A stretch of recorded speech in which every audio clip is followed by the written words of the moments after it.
En dia del compromís té vostè la paraula. Bueno, jo en primer lloc, com a compromís, he d'expressar la meva satisfacció no per estar en este debat. Això no és un debat, això és un concurs de monòlegs. I lamente el format que ens ha imposat el Partit Popular a través del Consell d'Administració de Radiotelevisió Valenciana, on tenen la majoria absoluta, prepotència absoluta. Jo crec que haurien d'aprendre d'altres democràcies més avançades, com la francesa, on realment hi ha debats enriquidors. Estic així perquè porta la veu del compromís, una veu que ha estat distorsionada i manipulada per este mitjà de comunicació. També és necessari el canvi per millorar aquesta televisió pública i fer-la professional. No ens mereixem aquesta televisió que està en mans del Partit Popular.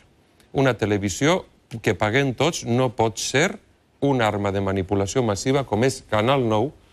Segurament se'n van anar a Iraq a buscar armes de destrucció massiva, però tenim una arma de manipulació massiva, així que és Canal 9. El canvi també és necessari per fer una televisió professional. I sé que n'hi ha bons professionals en Canal 9 que estan arraconats, estan perseguits, pateixen un apartheid enorme. Dir-los a aquestes persones que farem una televisió professional a l'estil de les televisions europees, que això no deixa de ser un residu del nodo. I dir-li a les persones que ens estan mirant, a aquestes persones valentes, que demà s'hauran d'alçar a treballar, portar els xiquets a l'escola, i que a aquestes hores intempestives estem presenciant aquest debat, que no tots som igual. Que nosaltres no entenem la política com el lío, la crispació, la manipulació, la censura. Això no és la política. La política està per a servir a les persones, per a aportar solucions. Estan tot el dia tirant-se del monyo. I van pactar un estatutet sense comptar en ningú, sense parlar amb la nostra gent, sense informar, sense cap participació, un estatutet de vergonya que ens afona i que paga la qualitat de vida dels ciutadans. La seva salut, el seu benestar, la nostra economia, tot això ho estem pagant per aquest estatut que no soluciona els problemes de la gent. La política està per a servir a les persones. I la política està per a decidir on se posen els diners, si en fantasies animades o en allò que és necessari per a la nostra gent. I la nostra gent ha de saber que així se pateix molt. Es pateix moltíssim. Pateixen les persones que van passar l'accident més greu de metro de tota Europa. I vostès encara no l'estan rebent a aquestes persones. El president del PP, president Camps, no les ha rebudes. No ha comptat en elles. Per què no les ha rebudes? Això no pot ser. Aquestes persones han patit un accident perquè se van gastar els diners en fantasies animades i no s'han gastat els diners en la seguretat en el transport públic. En pocs diners haver pogut evitar això. La gent pateix moltíssim. Ahir mateixa tinguérem un nou accident laboral. Som els líders d'Espanya en accidents laborals. Això és afrontar els problemes de la gent. Ahir també tinguérem una nova víctima per terrorisme contra les dones, en Castelló de la Ribera.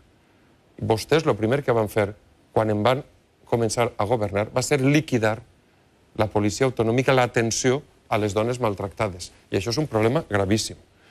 Vostès són un govern que està plegat als interessos d'una gran multinacional com és Iberdrola, que juguen la seguretat dels nostres ciutadans, de la seva salut. Per això han consentit que en aquesta ciutat, en la ciutat de València, s'instal·le, bueno, estem en Burjassot, però en la ciutat de València s'instal·le una subestació per a que us facin diners, se facin rics, i la salut de les persones estiga en batxoqueta. No anem a consentir en el nou govern, on el compromís tindrà un paper important, que hi hagi un govern que enganya la gent i que tinga més en compte la butxaca d'uns pocs que no la salut i la seguretat de molts. De la mateixa manera que han fet això en la Valldigna, imposant per Iberdrola una línia d'alta tensió que no sabem el que va suposar per a la salut dels ciutadans de la Valldigna. No ho sabem, però vostès han consentit aquesta tropelia, perquè vostès són un govern que està agenollat davant dels interessos de les grans multinacionals. La política està per a solucionar els problemes de la gent. Estem a la cua d'Espanya en totes les ràtios. Ara segurament ens mostrarà moltes gràfiques, però estem pitjor que en Espanya.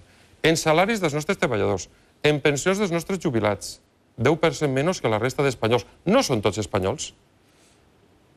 Només som líders en una cosa, senyor Fondemora, en fracàs escolar i en barracons. Això és una vergonya. Que els nostres xiquets tinguen que anar en barracons i no tinguen les condicions que tenen altres xiquets d'Espanya. I això és responsabilitat seva i del seu govern. Un nou govern, el govern del compromís, el govern transparent que governarà per a solucionar els problemes de la gent, no consentirà aquestes tropelies. Per això, Crec que m'agradaria que hi hagués un debat i que poguérem parlar. No este concurs de monòlegs que vostès mos han